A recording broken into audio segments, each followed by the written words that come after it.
Alam mo, one of the biggest fear in life is yung mawala lahat-lahat ng mga bagay na meron ka, di ba? Kaibigan mo, yung mga tao sa buhay mo, yung mga bagay na naipundar mo, o lahat-lahat. Nakakatakot yun, di ba?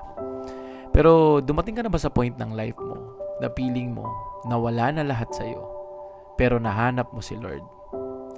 Alam mo, ngayon na-realize ko na ang ibig sabihin pala nun, meron ka ng lahat.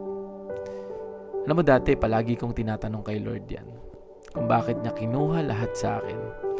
Pero nung tinapik ako ni Lord at sinabi niya sa akin, kung hindi ko ba aalisin lahat, makikita mo ba ako? Kailangan kong alisin lahat para makita mo ako.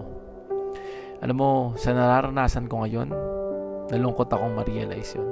Kasi kailangan pa niyang gawin lahat yun in order for me to put Him first. Gusto pala ni Lord, siya ang lahat ng nasa taas. Alam mo, magiging mabigat man tignan pag inaalis ni Lord lahat. Pero pag ang nahanap mo si Lord, mas makakalaya ka.